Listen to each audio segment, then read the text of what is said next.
मैं आपको हिंदी की 100 नंबर की संपूर्ण तैयारी करवाने वाला हूं। और आप सभी का हमारे YouTube चैनल पर स्वागत है। यदि आप लोग क्लास 12 हिंदी के स्टूडेंट हैं और 100 नंबर की संपूर्ण तैयारी करना चाहते हैं तो ये वीडियो आप सभी लोग के लिए बहुत ही इंपॉर्टेंट है, क्योंकि यदि आप लोग वीडियो को ध्यान से देखते हो तो मैं आपको गारंटी के साथ बोल सकता हूँ कि आप लोग क्लास 12 हिंदी में यदि आप लोग हमारे साथ रह करके तैयारी करते हो तो 100 में 100 नंबर की संपूर्ण तैयारी मैं यहाँ पर आपको करवाने वाला हूँ।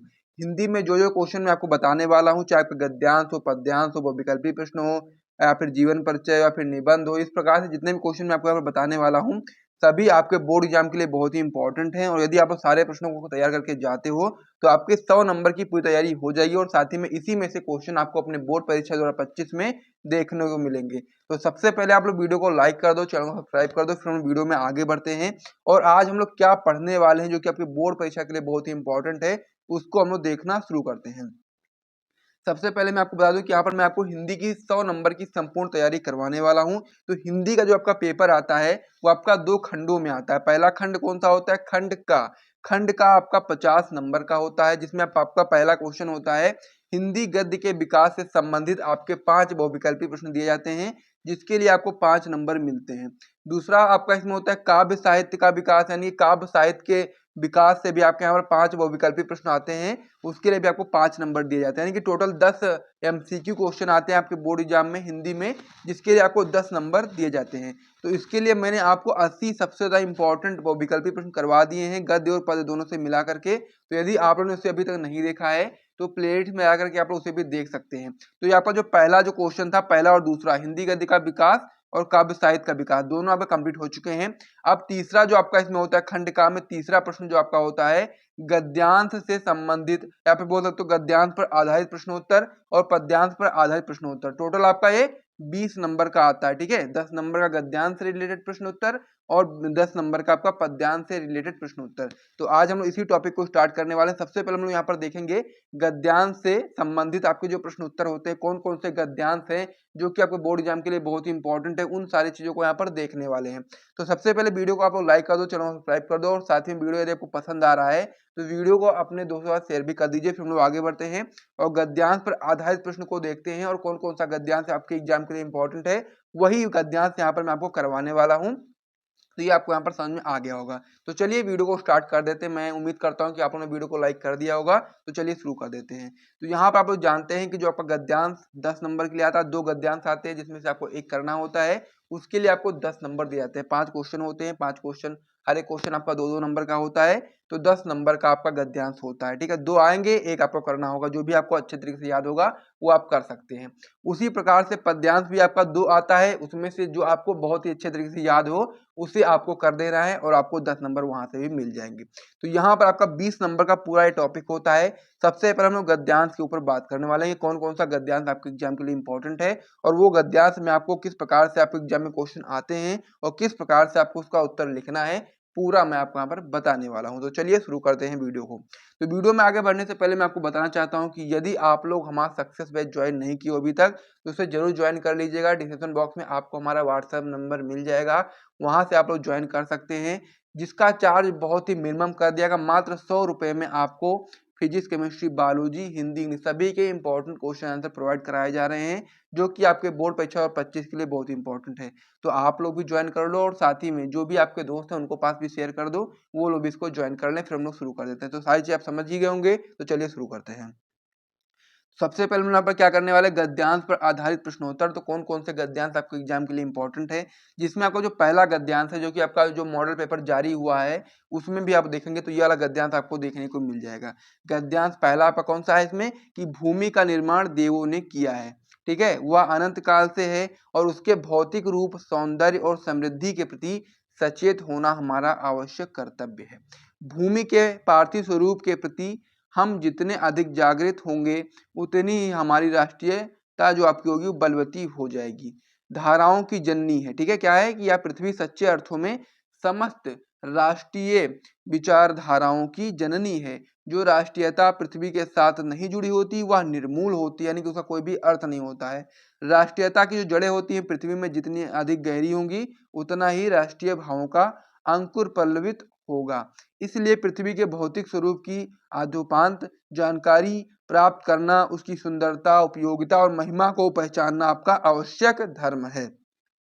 तो ये आपका पहला गद्यांश हो गया। अब ये गद्यांश आपके एग्जाम के लिए बहुत ही इंपॉर्टेंट है, इसको आप बिल्कुल भी स्किप मत करना यदि आप लोग अपना अच्छा स्कोर लाना चाहते हो तो यहाँ पर इस गद्यांश से किस किस प्रकार से क्वेश्चन आपके एग्जाम में आ सकते हैं वो पूरे क्वेश्चन यहाँ पर मैं आपको बताऊंगा। वैसे आपके एग्जाम में केवल 5 क्वेश्चन आते हैं, लेकिन यहाँ पर इस गद्यांश से जितने भी टाइप के क्वेश्चन बन सकते हैं या फिर पिछले सालों में बने हैं वो हर एक टाइप के क्वेश्चन यहाँ पर मैं आपको बताने वाला हूँ।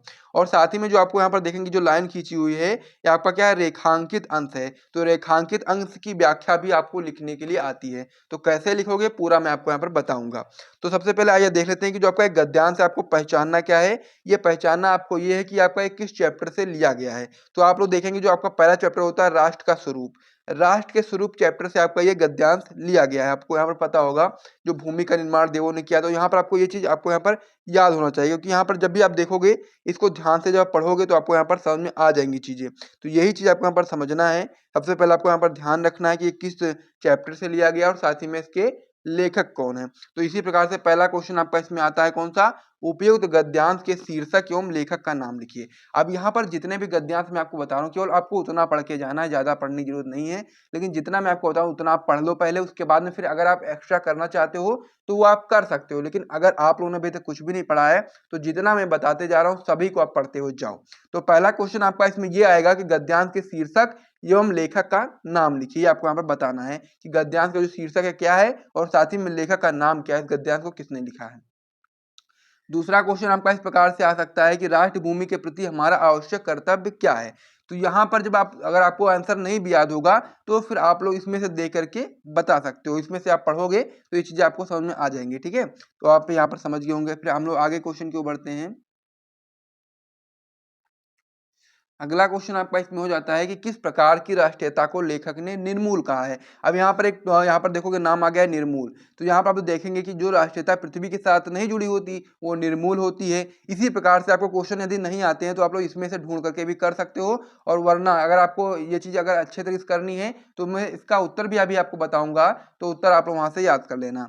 अगले क्वेश्चन की ओर बढ़ जाते हैं। अगला क्वेश्चन आपका इस प्रकार से बन सकता है कि यह पृथ्वी कह सकते हो आप लोग। अगला क्वेश्चन क्या है इसमें, हाँ, यह पृथ्वी सच्चे अर्थों में किसकी जननी है। यह भी आपको बताना है कि यह पृथ्वी सच्चे अर्थों में किसकी जननी है। यह भी मैं आपको बताऊंगा, पूरा इसमें लिखा हुआ है। यदि आप गद्यांश को ध्यान से पढ़ोगे तो ये चीज आपको यहाँ पर समझ में आ जाएंगी कि यह जो आपकी यह पृथ्वी है सच्चे अर्थों में समस्त राष्ट्रीय विचारधाराओं की जननी है। तो यहाँ से भी ढूंढ करके लिख सकते हो, कोई दिक्कत वाली बात नहीं है। आगे इसमें है रेखांकित अंश की व्याख्या कीजिए। क्या क्वेश्चन है आपका, रेखांकित अंश की व्याख्या कीजिए। तो यहाँ पर जो रेखांकित अंश है इनका व्याख्या भी आपको करना है, कैसे करेंगे वो भी मैं आपको बताऊंगा अभी। और फिर आपको आगे यहाँ पर क्या ध्यान देना है, आगे आप यहाँ पर क्वेश्चन आपका हो जाता है कि भूमि का निर्माण किसने किया है और यह कब से है। ये भी आपका क्वेश्चन इस गद्यांश से बन सकता है कि भूमि का निर्माण किसने किया है और कब से ये आपका है। अगला क्वेश्चन आपका इसमें बन सकता है कि भूमि के पार्थिव स्वरूप के प्रति जागरूक रहने का परिणाम जो आपका होगा वो क्या होगा। यानी कि जो भूमि का जो पार्थिव स्वरूप है उसके प्रति हम लोग जितना जागरूक रहेंगे उसके फलस्वरूप उसका परिणाम क्या होगा, ये आपको यहाँ पर बताना है। तो चलो अब हम लोग इसके क्वेश्चन को ध्यान से आप लोगों ने देख लिया। इसी प्रकार से क्वेश्चन आपके एग्जाम में आएंगे तो सभी को आपको ये चीज याद होनी चाहिए, इसको आप लोग नोट कर लेना। ठीक है, ये मतलब कि इतने सारे क्वेश्चन आपके एग्जाम में आ सकते हैं इस वाले गद्यांश से। अब ये वाला गद्यांश बहुत ही इंपॉर्टेंट है, इसीलिए आपको इसके आंसर समझना पड़ेगा अच्छे तरीके से। तो चलिए देखते हैं इसके आंसर के बारे में। पहला इसमें क्वेश्चन क्या दिया गया, आपका पहला क्वेश्चन दिया गया है उपयुक्त गद्यांश के शीर्षक एवं लेखक का नाम लिखे। तो क्या बताएंगे आप लोग इसमें कि उपयुक्त गद्यांश के शीर्षक का क्या नाम है, राष्ट्र का स्वरूप, और इसके लेखक का नाम है वासुदेव शरण अग्रवाल। अब यहाँ पर एक चीज आप बोर्ड एग्जाम की जब कॉपी में लिखना तो एक चीज आप लोग यहाँ पर ध्यान रखना कि जो आपका ये मेन पार्ट है, जैसे कि गद्यांश के शीर्षक आप ब्लैक से लिख देना और लेखक का नाम भी आप लोग ब्लैक पेन से लिख देना। उससे क्या होगा, वो अच्छे तरीके से हाईलाइट हो जाएगी। अगर आपको अच्छे तरीके से याद होगा तो आप लोग इस प्रकार से लिख देना। ठीक है, अगर आपको अच्छे तरीके से नहीं याद होता है तो आपको ब्लू पेन से ही लिख देना है, क्योंकि कभी कभी ऐसा होता है कि मान लो आपको अच्छे तरीके से याद नहीं है और आप लोग गलत लिख देते हो ब्लैक पेन से, तो हाईलाइट हो जाएगा, एग्जामिनर दे करके आपके नंबर काट देगा। लेकिन अगर आपको सही से नहीं याद है तो आप केवल ब्लू से लिख देना। इससे क्या होगा कि अगर आपको याद भी नहीं है और एग्जामिनर आपका अगर अच्छे तरीके से ध्यान नहीं दे पाया तो आपको नंबर भी मिल जाएंगे। इसीलिए जब आपको याद हो तभी आपको हाईलाइट करके अच्छे तरीके से लिखना है। वैसे आपको ये चीज याद होनी चाहिए तभी आपको अच्छे मार्क्स मिलेंगे, वरना आप इस चिंता में रहोगे कि अच्छे मार्क्स मिलेंगे या नहीं मिलेंगे, तो उसके लिए आपको यहाँ पर याद करना पड़ेगा। तो पहला क्वेश्चन क्या था आपका कि उपयुक्त गद्यांश के शीर्षक एवं लेखक का नाम। तो मैंने आपको बता दिया, प्रस्तुत गद्यांश के शीर्षक आपका है राष्ट्र का स्वरूप और इसके लेखक का नाम है वासुदेव शरण अग्रवाल। अगला क्वेश्चन आपका इसमें दिया गया कि राष्ट्र भूमि के प्रति हमारा आवश्यक कर्तव्य क्या है। क्या क्वेश्चन है आपका, राष्ट्र भूमि के प्रति हमारा आवश्यक कर्तव्य क्या है। इसमें आप बताएंगे राष्ट्र भूमि के प्रति हमारा आवश्यक कर्तव्य उसके जो भौतिक स्वरूप है, सौंदर्य है और समृद्धि के प्रति सचेत होना है। अब ये आपको यहाँ पर याद रखना है। क्या याद रखोगे कि जो आपका राष्ट्र भूमि है, जहाँ पर भी आप पैदा होते हो, जहाँ पर आप जन्म लेते हो, उसके लिए आपका जो परम आवश्यक कर्तव्य है वो यही है कि उसके जो भौतिक स्वरूप है उसके बारे में आपको जागरूक होना पड़ेगा, उसके सौंदर्य के बारे में आपको जागरूक होना पड़ेगा और उसकी समृद्धि के प्रति भी आपको यहाँ पर सचेत रहना पड़ेगा। ठीक है, तभी आप लोग की जो राष्ट्रीयता है वो बढ़ेगी। इस प्रकार से आपको ये समझना है। तो अगला जो क्वेश्चन था कि राष्ट्र भूमि के प्रति हमारा आवश्यक कर्तव्य क्या है, तो आप बताएंगे कि राष्ट्र भूमि के प्रति हमारा आवश्यक कर्तव्य उसके भौतिक रूप, सौंदर्य और समृद्धि के प्रति सचेत होना। इस प्रकार से क्वेश्चन हो गया। अगला क्वेश्चन आपका इसमें दिया गया किस प्रकार की राष्ट्रीयता को लेखक ने निर्मूल कहा है। अब इसका आंसर आप लोग यहाँ से भी देख सकते हो। यहाँ पर देखोगे, यहाँ पर क्या दिया है कि जो राष्ट्रीयता पृथ्वी के साथ जुड़ी नहीं होती इसको हम लोग निर्मूल बोलते हैं। लेखक ने निर्मूल बोला है, तो वही चीज यहाँ पर लिखोगे आप लोग आराम से कि लेखक ने कहा है कि जो राष्ट्रीयता पृथ्वी के साथ नहीं जुड़ी होती वह आपका निर्मूल होती है, यानी कि उसका कोई मूल्य नहीं होता है और फिर वो बहुत शीघ्रता से वो कह सकते हो आप लोग उसका पतन हो जाता है। इस प्रकार से आप समझिए होंगे। अगले क्वेश्चन की ओर बढ़ जाते हैं, चौथे क्वेश्चन की ओर। चौथा क्वेश्चन आपका इसमें दिया गया है कि यह पृथ्वी सच्चे अर्थों में किसकी जननी है। इसका आंसर भी आप लोग यहाँ से ढूंढ करके कर सकते हो। अगर आपको याद करना तो आप लोग यहाँ से याद कर सकते हो कि लेखक ने कहा है कि जो यहाँ तो आप लोग कर ही चुके थे, यह वाला क्वेश्चन था आपका कि क्वेश्चन क्या था आपका कि यह पृथ्वी सच्चे अर्थों में किसकी जननी है। तो आप लोग क्या बताएंगे कि यह पृथ्वी सच्चे अर्थों में समस्त राष्ट्रीय विचारधाराओं की जननी है। इसे भी नोट कर लीजिए।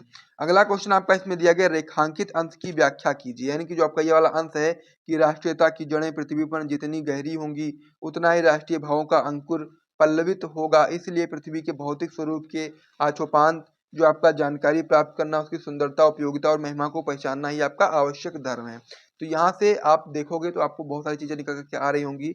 यदि आप लोग बना करके लिखना चाहते हो तो आप इस प्रकार से लिख सकते हो कि जो राष्ट्रीयता की जड़ें होती हैं वो पृथ्वी से बहुत अधिक, जितनी ही अधिक आपकी जुड़ी होंगी, ठीक है, जितनी ही अधिक तरीके से गहरी होंगी उतना ही राष्ट्रीय भावों का जो अंकुर होगा वो पुष्पित होगा एवं पल्लवित होगा। ठीक है, यानी कि जो राष्ट्रीयता का आधार होता है जितना अधिक सशक्त होगा राष्ट्रीय भावनाएं भी उतनी अधिक ज्यादा विकसित होंगी। इस प्रकार से आप लोग इसमें लिख सकते हो। और आगे भी आप लोग लिख सकते हो कि जो पृथ्वी की सुंदरता होती है, उपयोगिता होती है और साथ ही में महिमा होती है, इसको पहचानना होता है हम लोग को और साथ ही में उसकी जानकारी लेना भी हमारा एक आवश्यक धर्म है। यहाँ से आप लोग देख करके इस प्रकार से बना करके लिख सकते हो। और अगर आप बनाना नहीं चाहते हो, आप याद करना चाहते हो तो यहाँ से याद कर सकते हो जैसे मैंने आपको यहाँ पर बताया है। रेखांकित अंश की व्याख्या में आप लोग लिखेंगे कि राष्ट्रीयता की जड़ें पृथ्वी में जितनी अधिक गहरी होंगी उतना ही राष्ट्रीय भावों का अंकुर पुष्पित एवं पल्लवित होगा। अर्थात राष्ट्रीयता का जो आपका कह सकते हो कि राष्ट्रीयता का आधार होता है जितना अधिक सशक्त होगा राष्ट्रीय भावनाएं भी उतनी अधिक विकसित होंगी। अतः प्रारंभ से अंत तक पृथ्वी के भौतिक स्वरूप की जानकारी रखना तथा उसके रूप, सौंदर्य, उपयोगिता एवं महिमा को पहचानना प्रत्येक मनुष्य का न केवल कर्तव्य है अपितु उसका धर्म भी है। यानी कि जो आपकी पृथ्वी है इसके बारे में आपको जानना चाहिए, इसका कह सकते हो इसकी भौतिक रूप, इसके सौंदर्य, इसकी उपयोगिता, महिमा आदि को पहचानना जो मनुष्य है उसका कह सकते हो आप लोग कर्तव्य भी है और साथ ही में बहुत बड़ा धर्म भी है। तो ये भी आपका क्वेश्चन कंप्लीट हो गया है। अगला क्वेश्चन आपका इस प्रकार से आएगा कि भूमि का निर्माण किसने किया है और यह कब से है। तो यहाँ पर आप लोग देखोगे कि जो भूमि का निर्माण है वो किसने किया है, देवों ने किया है। यहाँ पर पहली लाइन में लिखा है कि भूमि का निर्माण किसने किया है, देवों ने किया है और यह आपका अनंत काल से है। यहाँ से भी लिख सकते हो और यहाँ आपको इसी प्रकार से लिख देना है कि भूमि का निर्माण देवों ने अनंत काल से किया है। अगला क्वेश्चन आपका इसमें दिया गया है कि भूमि के पार्थिव स्वरूप के प्रति जागरूक रहने का परिणाम क्या होगा। यानी कि जो भूमि का पार्थिव स्वरूप है उसके प्रति आप जब कह सकते हो सजग रहोगे, फिर जागरूक रहोगे, उसका परिणाम क्या होगा, यही आपको यहाँ पर बताना है। तो आप क्या बताएंगे आप लोग कि भूमि के पार्थिव स्वरूप के प्रति जागरूक होने पर परिणाम राष्ट्रीयता की भावना की प्रबलता है। यानी कि राष्ट्रीयता की भावना जो कि वो बढ़ेगी, जितना अधिक आप लोग भूमि के पार्थिव स्वरूप के प्रति जागरूक होंगे उतना ही अधिक आपकी परिणाम जो निकल करके आएगा आपका राष्ट्रीयता की भावना की प्रबलता होगी। तो इस प्रकार से आपका जो पहला गद्यांश था जो कि बहुत ही इंपॉर्टेंट है, इसको मैंने पूरा समझा दिया है एकदम ए टू जेड। यहाँ से किस प्रकार से क्वेश्चन बनेंगे मैंने आपको बता दिया, आप लोग नोट कर लो, याद कर लो और अच्छे तरह से तैयार कर लो। फिर अपन मिलेंगे नेक्स्ट वीडियो में और भी गद्यांश को बताएंगे। कम से कम मान के चलो 7-8 गद्यांश मैं आपको बता दूंगा और वहां आप लोग उतने कर लेना ना, आपको पूरा उसी में से एक ना एक जरूर देखने को मिल जाएगा, आपके पूरे नंबर मिल जाएंगे। तो वीडियो पसंद आए तो वीडियो को लाइक करो, चैनल सब्सक्राइब करो। मिलते हैं नेक्स्ट वीडियो में, तब तक के लिए जय हिंद।